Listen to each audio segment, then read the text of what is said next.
And it's your boy Max Mogren live for you from beautiful Alpine, Wyoming. This is Wake Up News for November 9th, 2017. We have a very special guest this evening, Miss Carey Wedler, the editor-in-chief of the Anti-Media. You probably know her as the young lady who was burning her Obama t-shirt back in the day. More recently, you might see her out shooting flaming TVs out in the desert or responding to Eminem with a rap of her own. Or maybe you're just familiar with her excellent writing at the Anti-Media, but we've got her here tonight. Carey, thank you so much for being on the show. Thank you so much for having me. I'm looking forward to it. And now we're here. Right on. So I noticed today, I've been doing some research because I think this is a pretty big interview. And I looked, the Anti-Media has over 2 million likes on Facebook.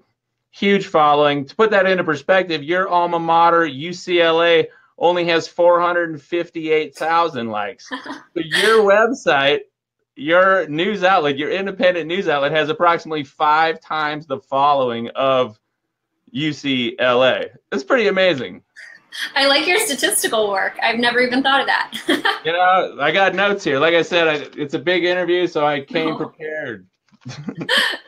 Cool. But yeah, and it's great. You got a whole team of journalists there. There are very few outlets that I think bring the level of reputability and professionalism that the Anti-Media has. So I just want to say thank you for doing what you do. Thank you. I appreciate that you appreciate it. We work really hard and it's not always easy and we are not always perfect, but it's been a really fun ride and I'm just grateful to be able to do what I do. Yeah. How did you get involved with the Anti-Media initially? Well, it had to do with my shirt burning video. So if you're not familiar with who I am, my first viral video was I blowtorched my Obama shirt, which was authentic. I had bought it in 2008 when I was an Obama supporter. It said Obama is my homeboy. And in 2014, well, in 2011, I got over that. But in 2014, I decided to blowtorch it when I had my YouTube channel active. And one of Anti-Media's writers got in touch with me. He wanted to interview me.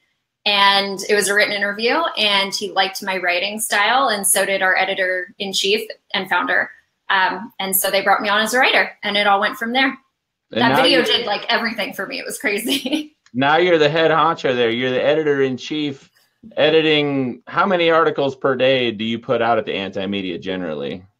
Our original articles range from like 5 to 7, and they're intensive work for our writers. They do a lot of research, and I'm kind of a stickler for good sourcing and grammar and clarity. So we have a process that we go through, and I enjoy it. It's a bit tedious at times, but I wouldn't think to do it any other way.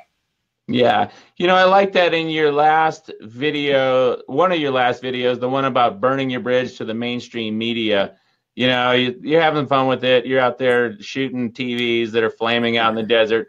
But at the end there, you're like, we need to be our own authority. We need to check our sources. We need to be reputable because we can't replace the so-called dead stream media with something that's even more misinforming than the corporate media is, right? Right, exactly. And then with all the, same on the same vein too, one thing I like about your site is it's not a bunch of, so-called fear porn. You don't get into like the doom and gloom, and your headlines, they grab people's attention, but it's not like sensationalistic kind of Alex Jones stuff where it's like the revolution is coming next. Right. And I predicted it. You know what I mean? Yeah, and that was actually something we did intentionally because our view is that things are bad enough. Like, we can just tell you the truth of what's available, and it's shocking and it's upsetting, and it should inspire at least people to care, if not take action. So we try to just be as straightforward as possible. We'll sit and debate titles, and we'll debate the preposition of a title for like 10 minutes of like, was it of, is it with, is it for, which is more accurate? Does that change the meaning? And we really do try. And sometimes we mess up, but the best we can do is correct it. And if we do mess up in an article, we'll issue a correction. We're just trying to be accountable and hopefully set that as a standard. We'll see how it goes, but I think it's going pretty well. I mean, you've got a huge reach with, over 2 million followers on Facebook. You've got something like 50,000 followers on Twitter. And I think your own personal YouTube channel has got something like 40,000.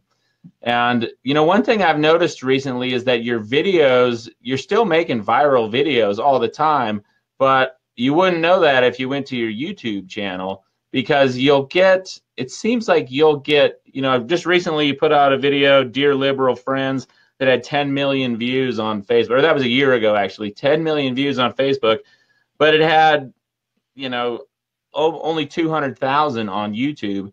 And then more recently, your, for example, your 10 worst weed myths video had 6.7 million Facebook views, but less than 10,000 views on YouTube. What's going on there?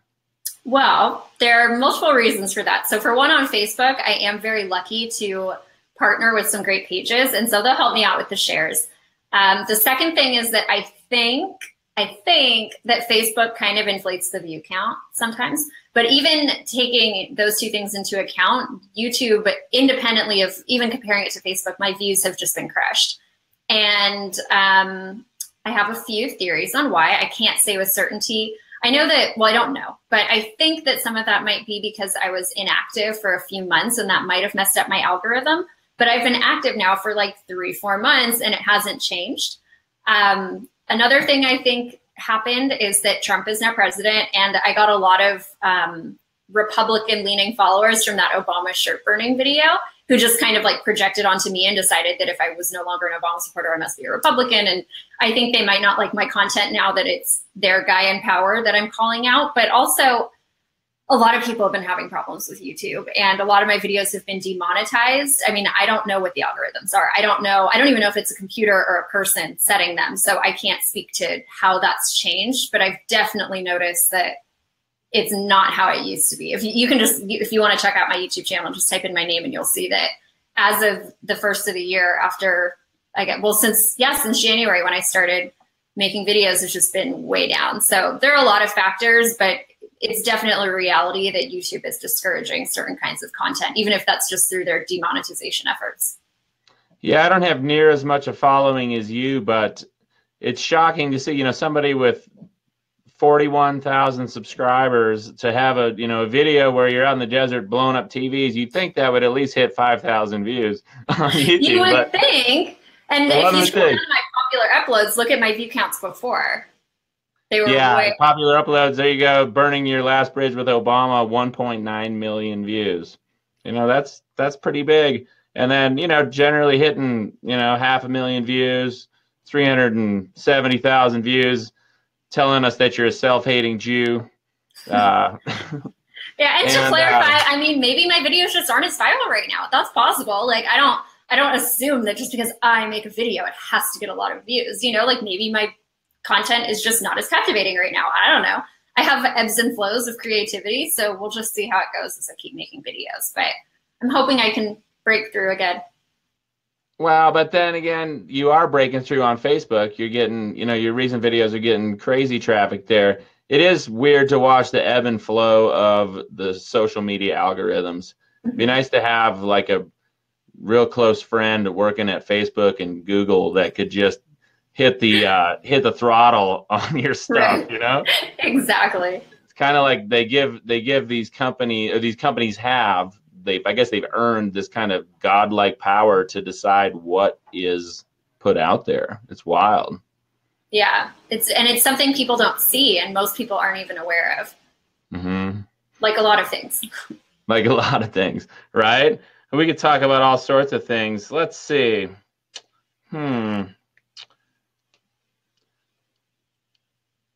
Yeah, social media censorship was all I had to cover tonight, so I guess that's the end. I don't know what to really talk about. I really liked your last video on the military and mass shooters. Could you tell us a bit about your motivation behind making that one? Sure, yeah. That was just a pattern that I started noticing a couple years ago, where a lot of the mass shooters, in the bigger ones that we see, a lot of those shooters had military backgrounds, or they were attached to the military in some way, or even just the clothing they wore to the attacks, like tactical gear, like they're ready for battle. And I saw a comment on your share of my post, and they were like, she's not talking about false flags. And for me, whether it's a false flag or not, let's say everything's a false flag. who are they selecting to do these things? Still somebody with a military mindset. So regardless of what you think about false flags or whether or not I address that, we're still seeing a connection between people who are attached to the military. And for me, that just relates back to how much American militarism dominates American society and culture.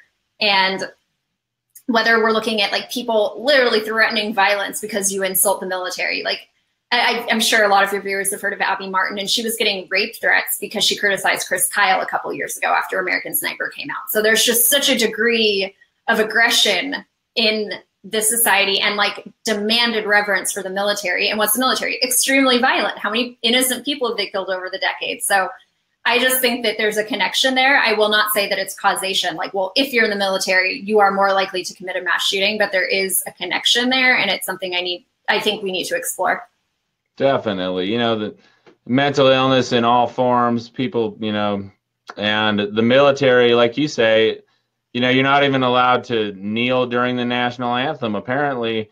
So for somebody to, you know, and you look in the newspaper these days, you very rarely, if ever, see a legitimate anti-war editorial, like an article that's just like, you know what, war is really stupid.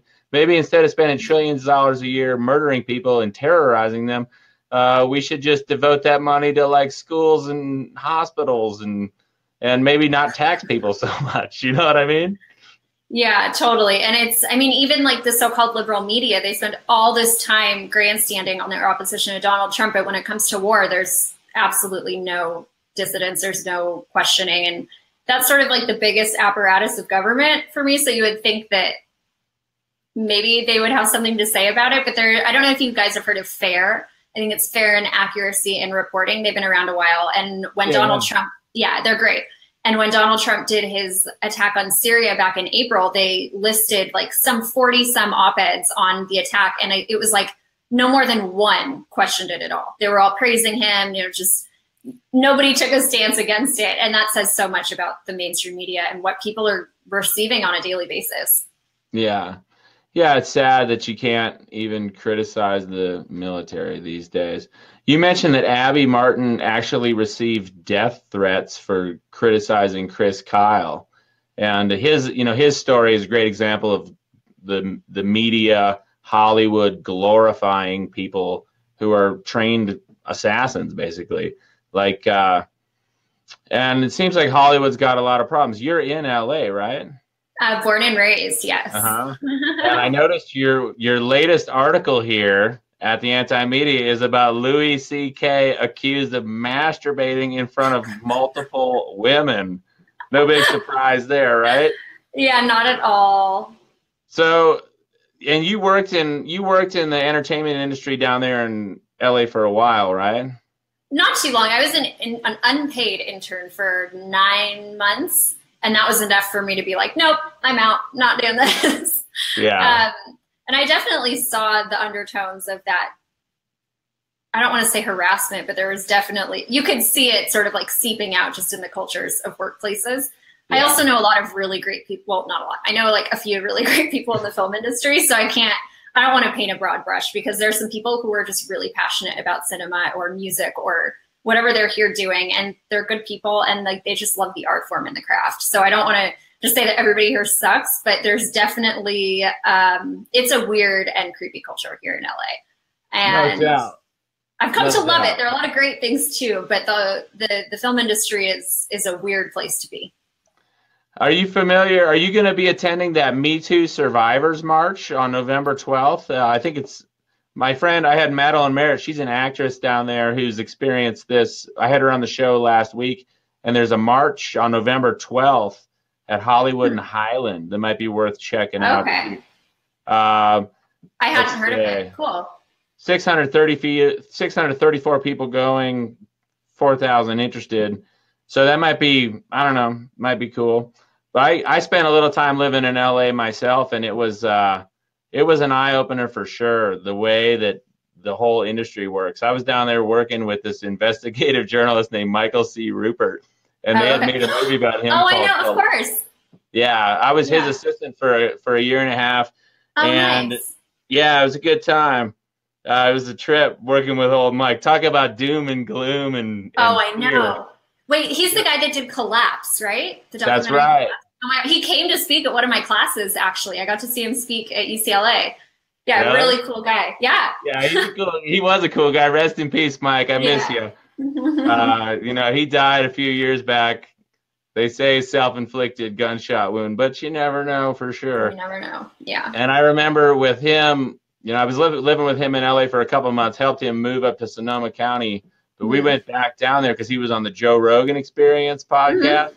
Nice. And it was a funny day because we got to sit around and blaze blunts with Rogan during the day. Oh my God, that's so cool. And it was pretty fun. But then we went out to dinner with Val Kilmer, and he had his assistant with him, excuse me. And his assistant was like this 18, 19-year-old girl. And I just got this real weird vibe about their whole business relationship, if you know what I mean. Yeah, that's not surprising. No.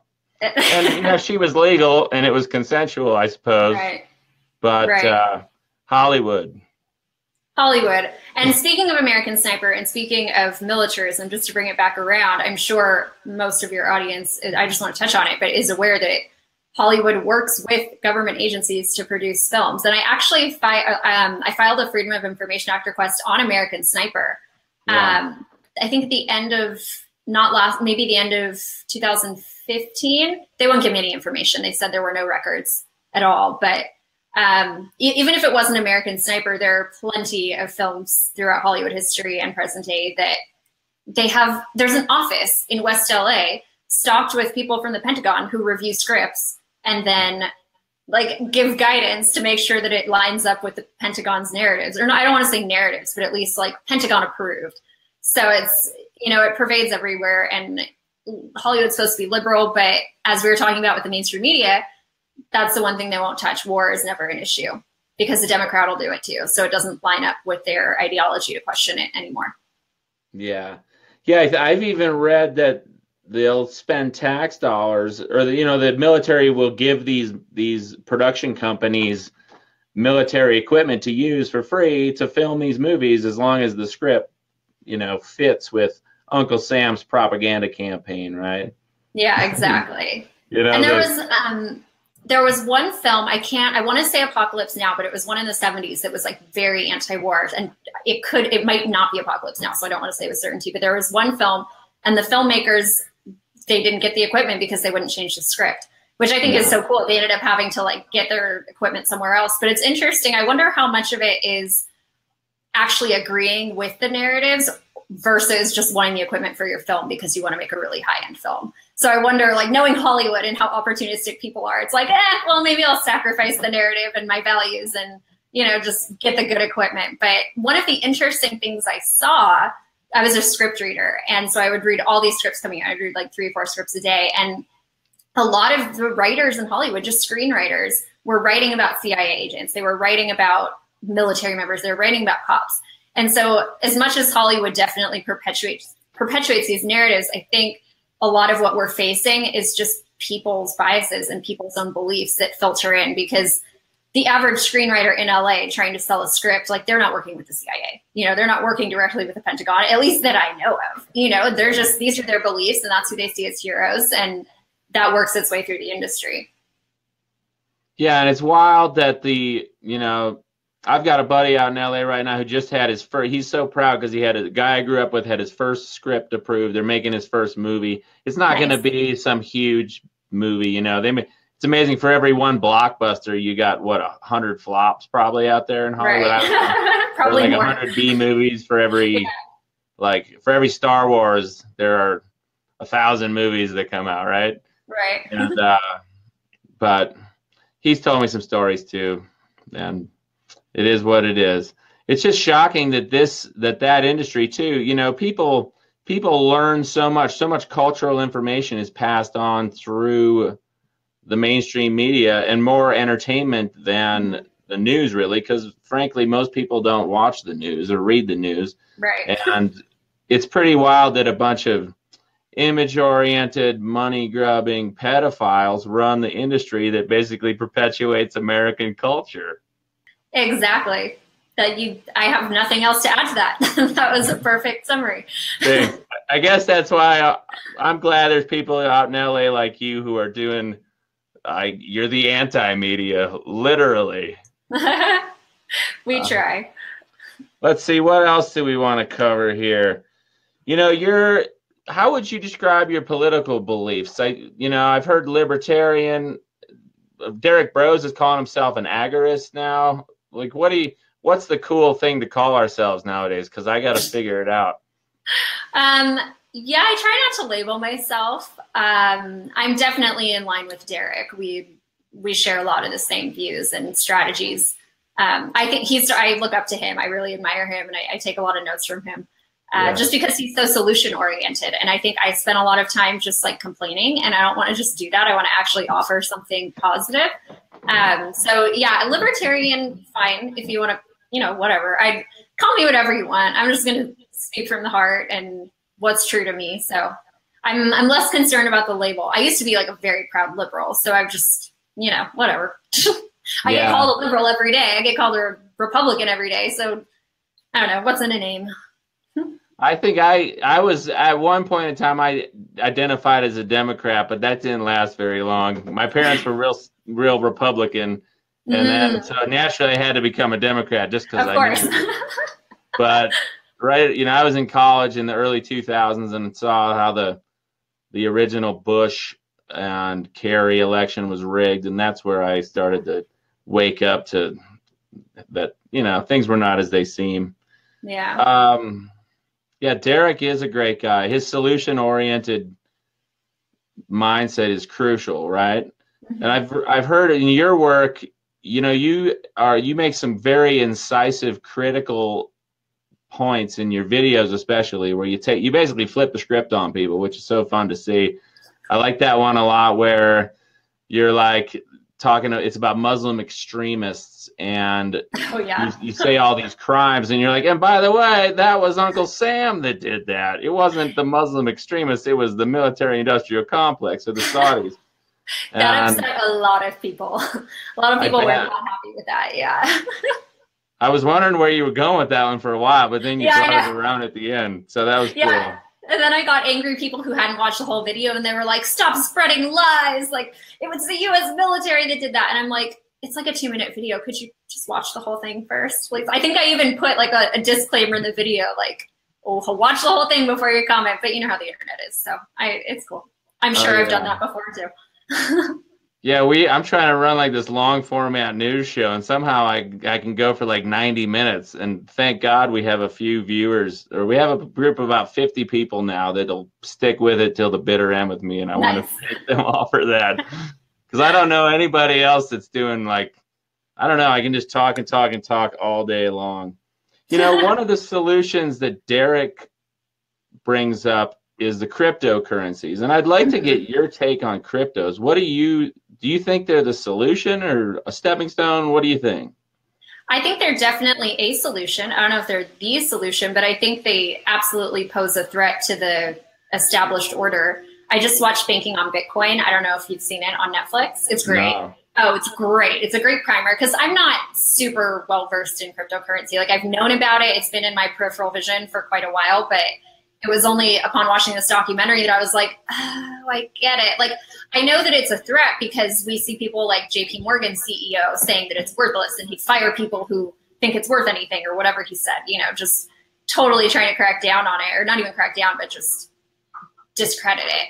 And so I know that they're scared. And then you have others like investing in crypto. So when you see the powers that be trying to get in on it and trying to steer people away from it, I think that's a really good sign that it's a threat. But I mean, just seeing how it actually works, which is taking out the need for a middleman, which would be the bank. So you can just send money to each other. You don't need an established financial institution to do your financial transactions for you. So that's a big deal. When you look at the Fed, which has a monopoly on the currency, that's a direct threat to that. And how long have I don't know if but I know a lot of people who have been saying, end the Fed, audit the Fed, who can see that so much of our problems today stem from the Federal Reserve and policies and the policies it enables. So it's just exciting to see that you might be, cutting them down a little bit. Yeah, I'm skeptical of the cryptos, not because I think part of me, I'm just kicking myself I didn't invest in them when I first found out about them. Same. But also, God, back in 2011, I was working with Mike Rupert, and we covered Bitcoin when it was like $8-9 a coin. Oh And I my gosh. went upstairs to Mike's office. I'm like, Mike, like this stuff seems kind of like a good idea. What do you think? And he's like, they're gonna be worthless when the power grid goes down. Because he was, you saw collapse. He spoke, Yeah. Mike's Yeah. philosophy. So I was Yeah. Well, Mike's little acolyte then. I wish I need to watch it again, because when I saw it, I was just like an ignorant Obama supporter. It was 2009. So I was like, okay, Obama's president, everything's cool. And I remember watching it and being like, who's this guy? But also being like kind of freaked out. And I think my defense mechanism, I was just like, I can't deal with this. Like, no, it can't be true. I can't pay, whatever. And I just sort of dismissed it. But I remember I have a vivid memory of watching it and also seeing him speak in class. So really cool guy again. Yeah, he was intense.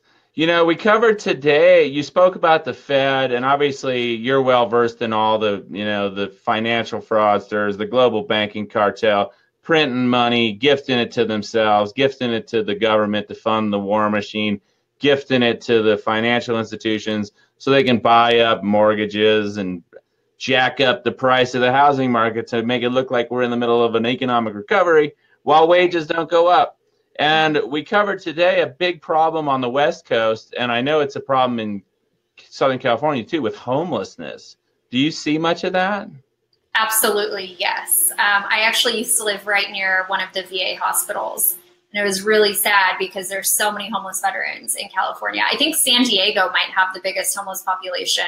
In California, definitely, maybe the country, definitely Google that if you want to be sure. But I saw a lot of, I still see a lot of homelessness here, and there's all kinds of homelessness. There are people who just are really struggling to find a job and they can't. And then there are the people who are like rambling and screaming to themselves and are really struggling with their sanity. And it's a whole range, but I think maybe it's worse here because people make their way out to California because it's sunnier. The weather is better. So it's a little bit easier to live on the streets, but yeah. I try to give a little money whenever I can, whenever I have some cash, I try to give it to them. And I just like to have a human connection with them. I know that that's not why we're talking about this, but I'm just saying it makes the tiniest little difference. And to bring it back at least to the politics of it, in Los Angeles, there was a movement to give the homeless people tiny homes. I'm sure a lot of your viewers know what those are, just really economical, little efficient homes where people can live, and the city banned them. Okay, so we have a problem with homelessness, and they're clearing, they were just clearing people out. They had a little encampment under one of the overpasses here. Yeah. And people would set up, they'd have their cards, they'd have their blankets, and then the cops would come through and sweep them out. Because it's West LA, it's right near UCLA. UCLA is right near all of these. There's the FBI building, there's this massive military cemetery, there's the VA, and the homeless people sort of just make their way through these areas. They kick them out.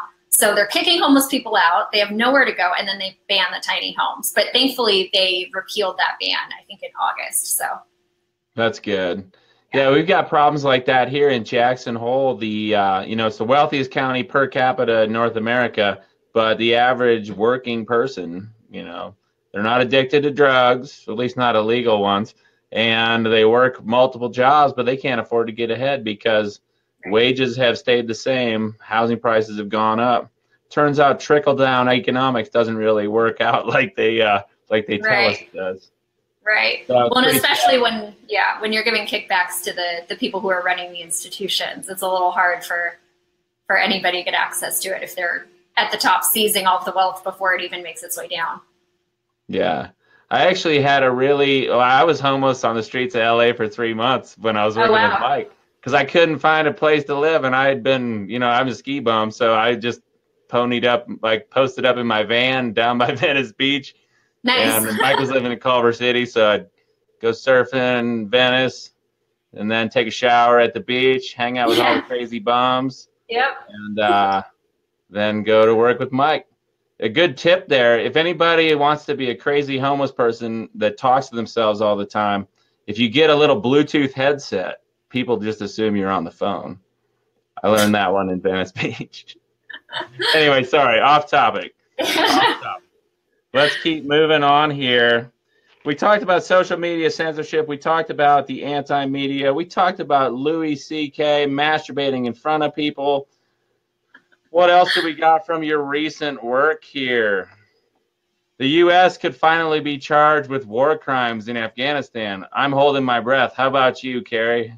Me too, but it's the closest they've ever come. So, you know, it's a tiny little flicker of faith. And I think it might be a little more, you know, it's frustrating. It's kind of bittersweet because it's like they didn't do anything when Obama was president because overall Obama was very well received around the world. Even as he was killing kids with drone strikes, he packaged it better. So now that Trump's president, I think the global governance or the global institutions are more willing to be skeptical.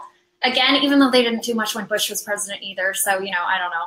But they've done the investigation. The prosecutor, who's the chief prosecutor, just has to get it approved. And there's a human rights group in Afghanistan that thinks it's actually likely that they'll be approved. So we'll see what happens. They're going to be investigating the Taliban too, which unsurprisingly was fueled by U.S. support in the 1980s. So, you know, it all comes full circle. Yeah. So, yeah. Yeah, Charlie Wilson's War. The whole story is fascinating. It turns out that Uncle Sam is not only the biggest gun runner in the world, but he's also the biggest drug dealer. What the heck is going on in Saudi Arabia? Do you know? Like, I've been trying to follow it, but it makes no sense to me.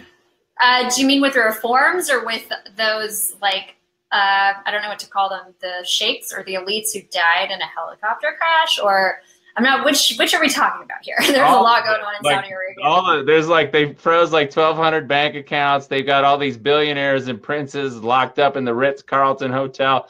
And what are they doing there in Saudi Arabia? I just don't know. That's why I'm asking. I mean, it seems that they're trying to sell it as reforms. Like they let women drive. Oh my gosh, wow. And, you know, it seems as though they say that they're trying to move forward into modernity and whatnot. But one take I've seen, and I don't want to speak because I'm not, you know, extremely fully informed on it. But what I've seen is that Saudi Arabia is broke. They can't even pay. They can't even cover the arms contracts they've made with the United States. And so they need some wealth, and they've seized the assets of some of these leaders. I think if I don't know, I will tell you that I don't know, because I don't want you to be Googling things and then be like, that girl's a liar. Because I don't know. I'm happy not knowing. That's fine. I don't need to know everything. I don't need to be right about everything. That's what I've observed and what I think is going on, but Google it for yourself. That's something that's really important to me. Like, please check everything I say. Don't believe anything I say. Don't believe anything anybody says. Search it. But yeah, Saudi Arabia is interesting. I've seen some developments in Lebanon. There are some people who think that Saudi Arabia and Israel are sort of plotting to drag the United States into a conflict there. And then, of course, the proxy wars in Syria. It's a mess. It's been a mess. It will be a mess for a while. Yeah. It seems like it's a mess by design, right? But yeah, Saudi Arabia, they're broke because the oil prices have been low for so long. I guess because of, you know, Uncle Sam decided he just wanted to destroy all his groundwater and build a bunch of pipelines instead of getting it from Saudis. Speaking of Saudi Arabia, you wrote a great article a week ago. You know, they're moving forward in Saudi Arabia. They're granting more rights to women if they're robots. Right. That's a weird one. Okay, so Sophia, you might remember this robot as the one who... so it was sort of painted as like she said she would kill all humans. If you've watched the video, you can see that her creator says something along the lines of like, you don't want to kill all humans, do you? And she's like, kill all humans, basically. Like, got it. So I think she like misheard.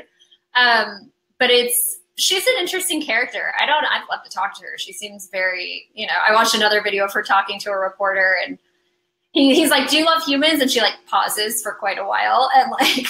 And then I don't even know if she says yes, but she basically says that she wants to bring more empathy to humanity, which is like a sad state of affairs, you know, but that's probably programming from her human creator. So it's a weird uncharted territory we're going down. But yeah, Saudi Arabia gave her citizenship. We're not even sure what that means, but they're the first to do it. So I expect other robots will get the same treatment, or other countries will grant it. So that's one to watch, just because last year in the same interview where she said she would kill people, she also was saying that she wanted to have a business and, you know, take classes and have a family and own a home. And she was like, but I can't do that because I'm not considered a human. But now we're crossing into a territory where I guess she's getting the legal advantages of being a human. So yeah, it's wild watching her facial expressions there. I put it in between there. Like, you know, she's trying to be endearing, but maybe she needs a wig. I think that would help a lot. Yeah, I think that would really help. And I think they're like just maybe trying to keep that distinction at this point. But it's like it's starting to look a little Battlestar Galactica to me. I don't know if you watch BSG, but if anybody does, they know the Cylons. And so we're sort of getting there. Yeah, definitely. I couldn't agree with you more. What other bit, you know, artificial intelligence, we got the self-driving car coming along. You know, California is kind of spearheading that, aren't they? I believe so, just because Silicon Valley is that. Silicon, my mom always tells me it's Silicon. So I don't know if she's right. It's Silicon Valley, it's not Silicon. Silicon Valley.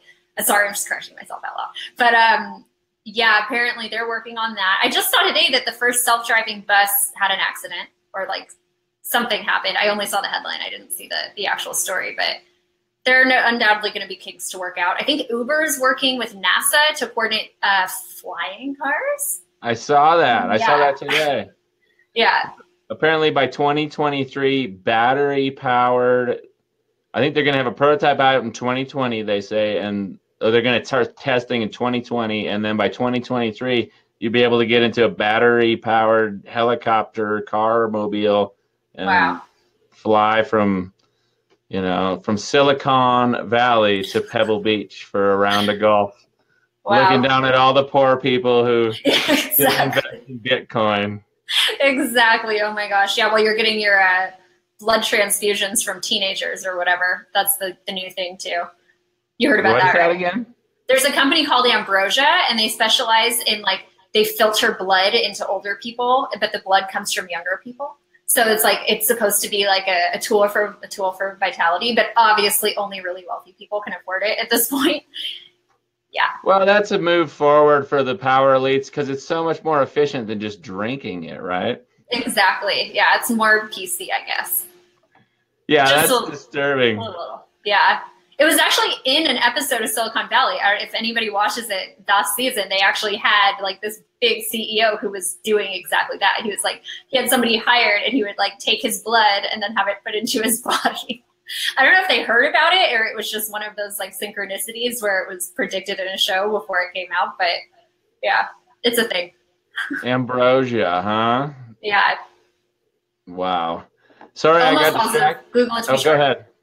Oh no, I just want to say I'm 98% sure it's called Ambrosia, and if not, it's something that sounds like Ambrosia. But it's that's Just want to be sure. I don't want to mislead anybody. The graphic from your article from November 7th about, speaking of Silicon Valley and silicone in general, the iPhone has been quietly keeping track of your bra selfies. Can you tell us about that article? That's pretty wild. Yeah. So this came out. It's a feature with their image detection technology. It's been about a year, but nobody really noticed. And then some girl on Twitter realized and shared it and freaked a bunch of women out.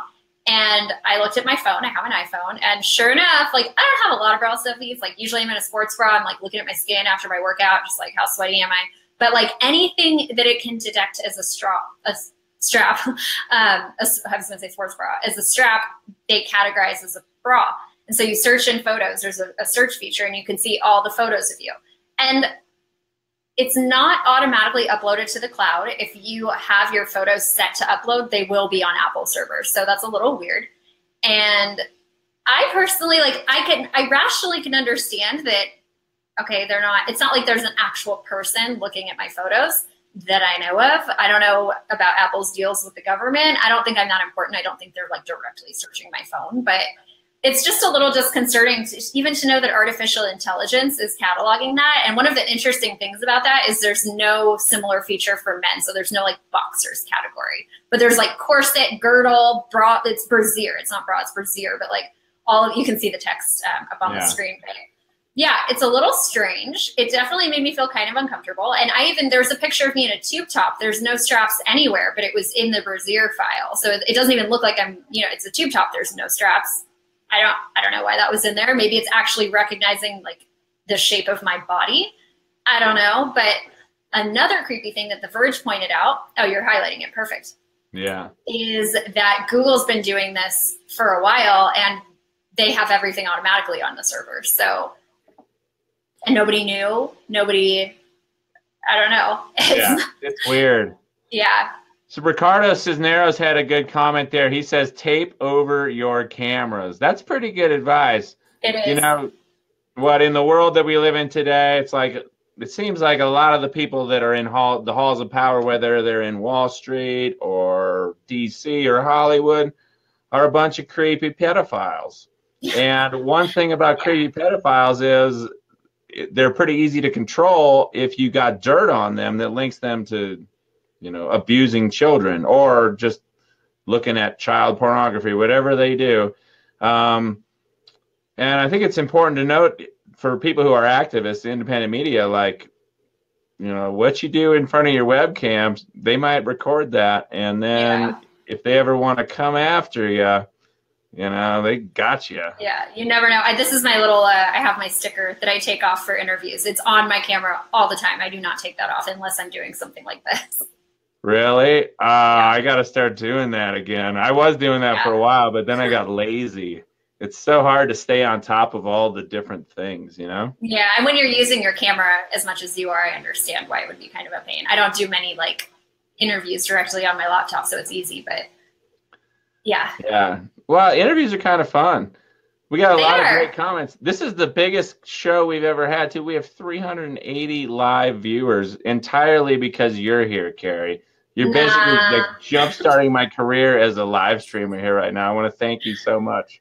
Thank the Mind Unleashed. I saw somebody say that they shared it. So big shout out to Mind Unleashed, because I think if somebody, I haven't checked, I'm not on Facebook right now, but I saw a message that said that they shared it. So that's probably why. So it's not really me. It's Mind Unleashed, and they're awesome. If you don't follow them, you should definitely follow them.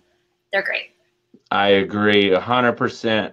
You know, you mentioned, let's go back to Derek Brose. It was funny because he couldn't get his webcam to work when he was doing a live interview, so he had to do it over this wonky old phone I have here. And the audio quality was just garbage. Oh my gosh. So I got to get, I don't even have like a matching headset there. It's just absolutely terrible. But anyway, he really influenced me. You know, you mentioned him influencing you with this solutions-based thing. He influenced me out at Standing Rock, where I met him to become a live streamer. And his solutions are, you know, he's all about meditation, yoga, decentralized everything. Like, what are you about? What sort of solutions do you see as the right way forward? All three of those. I'm with him on all of those. Decentralization is so important. Taking our power back at the individual level, at the community level, and being self-sufficient away from these really powerful institutions. But for me, and this has been part of my personal evolution as I've been an online activist, it really is the yoga and meditation. I started yoga in 2013. I just needed it. Like, I was bugging out. I was like, I had all kinds of crazy emotions flying all over the place. Yeah. And somebody said, don't act like a doll. I don't know what that means. Okay. Anyway, I'm doing a lot of yoga. And it just, for me, what it made me realize, especially I did a teacher training, I learned a lot about the philosophy of yoga. It's not just a physical practice. In the West, that's sort of how it's conveyed, but there's so much more to it that actually aligns with a lot of what I think a lot of us want, with like peace and treating others well and treating yourself well and don't steal from people. You know, it's really basic values, but ultimately the physical practice is, the goal is to get into a more meditative state. And that I started meditating when I picked up a daily practice at the end of 2015 because I was just going crazy with the internet. Like, yoga stopped being enough. Like, I needed like an intentional practice to calm my mind. And it was directly because of just being on the internet all the time. It was really, it was not doing good things for my mind. I was getting really irritable. I mean, I was mean. Like, people would be mean to me on my public page and I would just be like snapping back, like mocking them and being sarcastic. And like, yeah, people like that, I guess, but it did not feel good to me. I was like, well, if I want peace on this planet, if I want people to be kind to each other, if I want people to be happy and whole, I'm not adding anything by being negative. I'm not living in alignment with the values I think I have. And so meditation became a really necessary tool for me, just to be able to to find that inner peace so that I'm not freaking out at people on the internet, which is so easy to do. Yeah. So yeah, I meditate every morning before I get online. And I just, if you think of like your average person who wakes up in the morning and they sit in traffic and they go to their job that maybe probably they don't like, you know, there's so many stressors in daily life. And that's not even talking about the political world and what's happening around the world and all the violence, all the hatred, all the chaos. And so it's just so helpful to have a practice that's unique to you. That's, you know, meditation is not any one thing. It's not sitting Zen and just being peaceful all of a sudden and clearing every thought from your mind. It's actually the opposite of that, as I have learned. I used to get really frustrated because I couldn't clear my mind. And now I've learned that that's part of the process. It's just accepting that things are there, but just having that resource to be able to find a little bit of peace away from all the crazy things going on is so necessary, in my opinion. And I've seen it firsthand with myself. So that's something I definitely like sharing with people, and yoga included. Yeah, it's pretty easy to go crazy as somebody who cares a lot about the world, especially if you're in the independent media, because you got the trifecta of paranoia. Number one, as an independent media personality, odds are you're probably broke because you can't make much money at it. Number two, if you want to be good at it and be well informed, you have to stay up on the most depressing news in the world, even if you have a positive message, if you want to inform people properly. And number three, there's a number three here. Hold on. I forgot. Oh, I had it, but I forgot. It'll come back. Oh, wait. You'll get it back. Then at number three, if you get good, if you get successful and you start to build a following, you start making some money, then you have to start worrying about getting messed with. You know, so it's like you got the trifecta, damned if you do, damned if you don't kind of thing. Exactly. And it's like if I were to just drop off the map, I couldn't live with myself. I can't stay silent. And that's why I started speaking out in the first place, is the things I saw happening moved me enough where I was like, it is wrong for me to not use my voice to say something. There's actually a song by Lupe Fiasco called Words I Never Said. And I would listen to that every morning when I drove to my internship at the film studio. And I was just like, I was moved. I couldn't, like, things were not aligning. I was like, I can't just read scripts every day and not care about what's happening in the world. It was around the Arab Spring. Things changed. And, you know, the whole song is about you can't take back the words you never said. So all the reason to speak out. 9/11, Building 7, did they really pull it? That line. I love that song. Me because pretty obvious that they did. Right. But, what do you do? Like, how do you find that balance? Because that's something we focus on a lot here at Wake Up Wyoming. I've had a couple great interviews you might enjoy from this Canadian couple that do somatic experiencing healing. And they talk about, like, intergenerational trauma, trauma from feeling disconnected, blah, blah, blah. But what do you do to help you find that balance? Obviously meditation, but, like, is there, like, do you have a certain time of night where you're like, all right, I'm shutting off the computer? Or that's a good idea. Do you have any other little tricks? That. What's that? That's a good idea. I've not gotten to that point yet. I am a little addicted to the internet, but I do meditate every morning, and I do two different kinds of yoga. I do a lot of different kinds of yoga, but my two main kinds are vinyasa style yoga, which is the more active kind where you see people doing like warrior ones, warrior twos, and whatnot.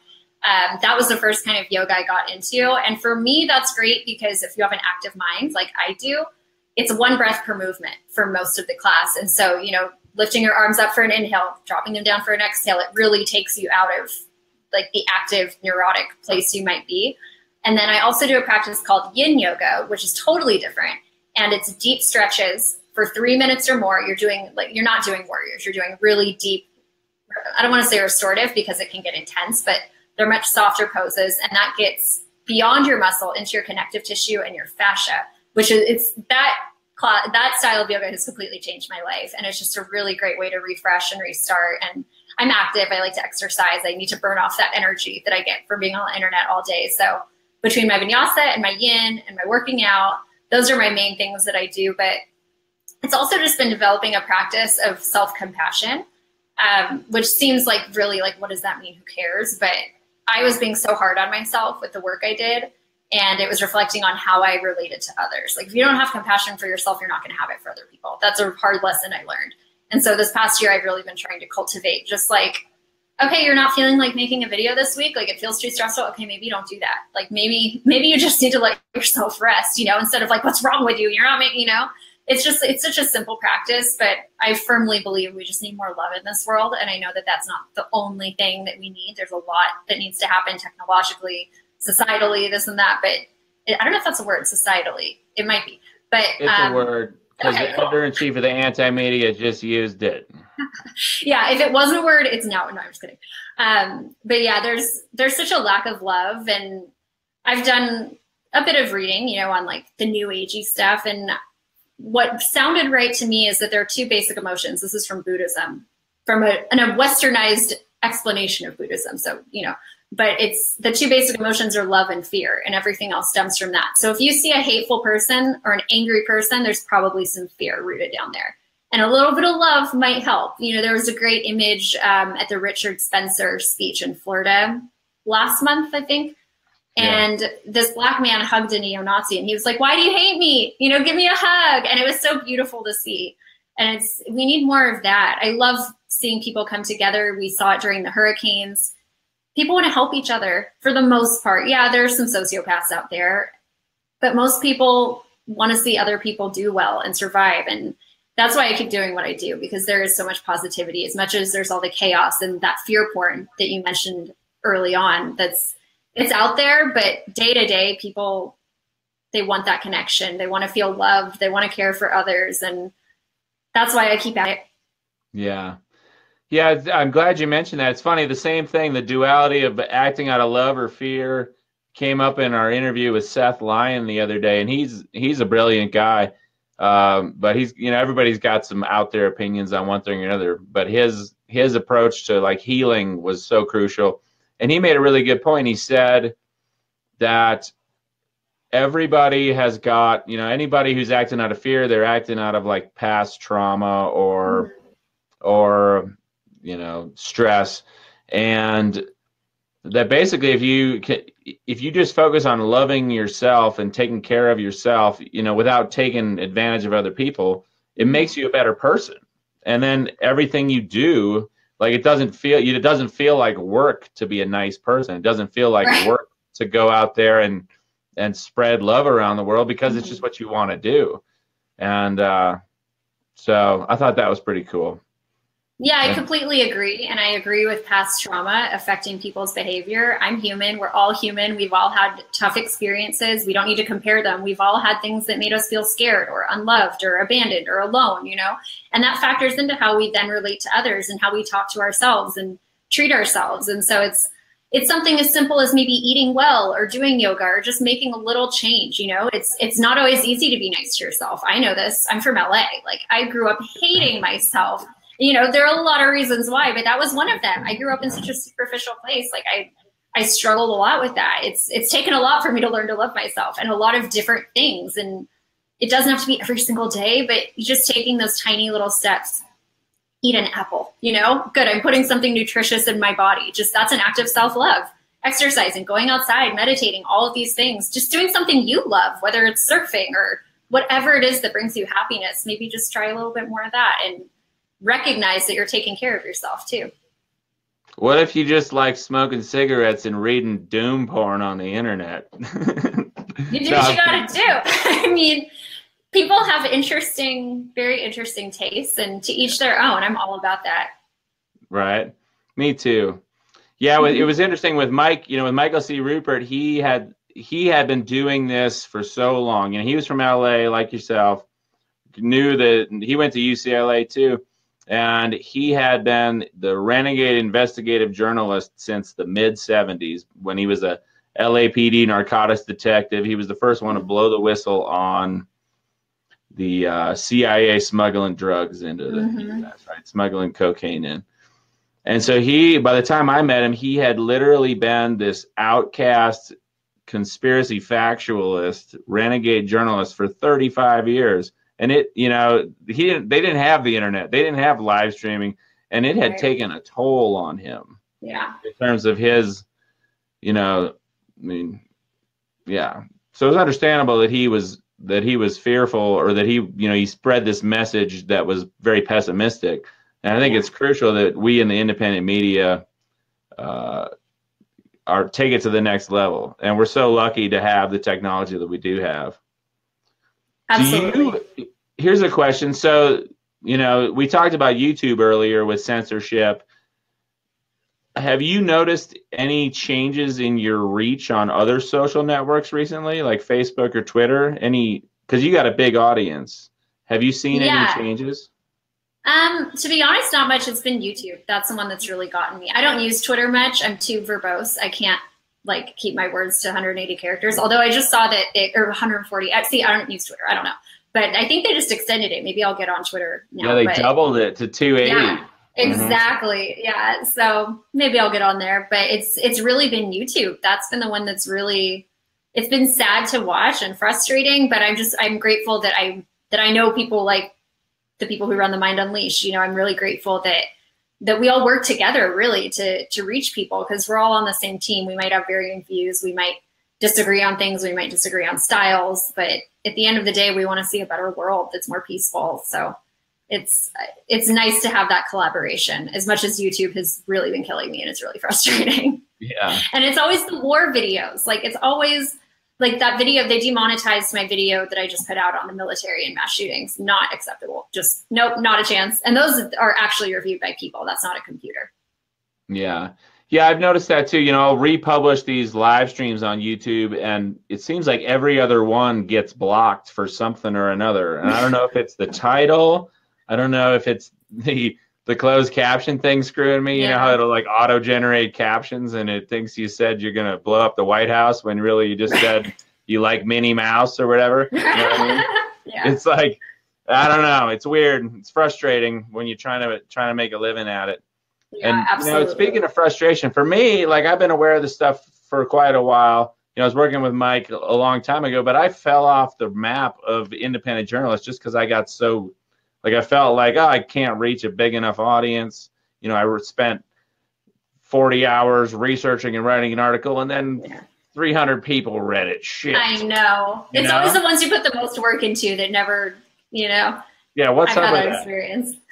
But what advice do we got a lot of people listening right now. What advice do you have to people that want to either A, start collaborating with the independent media, or B, make a difference in some other way? Do you have any wisdom, editor-in-chief?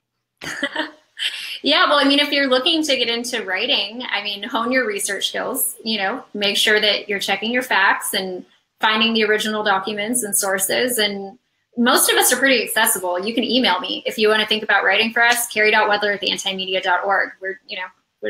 We're out there. We're just people on the internet, we're not these monolithic institutions like CNN and Washington Post. So, if you want to get into independent media, there's that. But at least with that, in that context, what I also want to say too is stay true to your heart. Speak your truth. And that's such a common word out here in LA, in yoga, speak your truth and live your truth. But it's true. And that's been a lesson for me, is don't pander to what you think people want to hear. I've done that in videos, and maybe they got some views, but that didn't feel good on my soul. Even if I agreed with what I was saying, just knowing that I was living and working for other people, not working, but, spreading my message for other people, be true to yourself. And in your everyday life, this is something Derek talks about a lot. There's so many cool solutions, get into cryptocurrency. You don't want to support the Fed, don't do transactions in cash. And I know that it's not that easy yet, but I was just watching a video today, and Bitcoin is more accepted than gold in New York City. So it's growing, and it's going to become more accessible. Eat organic food. You don't like pesticides. You don't want to support Roundup from Monsanto. Pay the extra 50 cents. I know it's not always easy. I know that we're all on budget. So do what you can. If you can start a garden, start a garden. Use Uber instead of using state-sanctioned taxi monopolies. There's so many cool things you can do that don't require too much effort, but actually make a difference. And, it's clear that voting in elections is not helping us. It's not changing our situation. We're not represented by political institutions and politicians. So for me, the best thing we can do is take care of ourselves so that we're actually treating people well, creating a better world, rather than this divisive crap that's spewed at us from these institutions. Take care of yourself in that way. Decentralize. Sure, F Uber. I know there are reasons not to like Uber, but there are a lot of other options. Sorry, I'm reading the comment. No, it's okay. David's one of our regulars. He had cracked a good joke in there too. He said MySpace has really been lagging. Yeah, I saw that, and I was like, what is he talking about? Is that still around even? MySpace? I think it might be. They tried to revamp it, I think. with like Maybe music, maybe. we should coordinate a mass exodus back to MySpace. Yeah, let's go back to MySpace.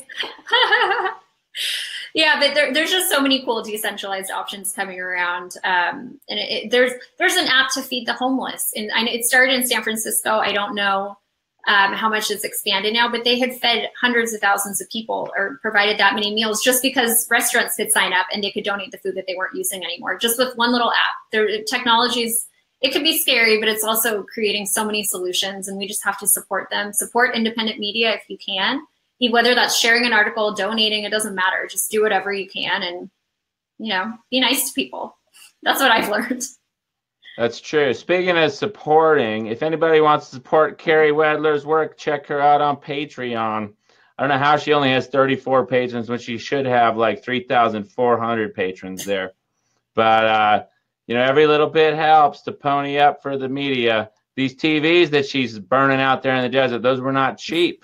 Right, she spent a lot of money on these TVs. Nah, those were free. My friend picked them up on the side of the road. It was great. Okay. Well, the New York Times, the Washington Post. What does the New York Times cost you in LA? It's like $7, dude. That was the most I spent, and I was like cringing. I was like, ugh, I have to spend money on these things, but it was worth it because I was going to pull them up. But it's so crazy. Like $7 for the New York Times highway robbery. Well, what else do we have to talk about? You were mentioning that Bitcoin more accepted than gold in New York City. I saw an article today we covered out of Bloomberg that said that buy Bitcoin had surpassed buy gold in online searches too. Wow. That's not surprising. Yeah. No, that's not surprising. Well, and I read also today that a survey of millennials found that a third of them would rather have a stake in Bitcoin than regular stocks. So times are changing. Well, and then all these, like I saw something today where you could take your IRA and pull it out of the stock market and invest it into a cryptocurrency mutual fund. Wow. So, cool. Yeah, things are changing, but people are still kicking themselves for not buying into the cryptos right away. It's a bummer. Sorry, I'm a little distracted. I was just setting up my MySpace account on the split screen.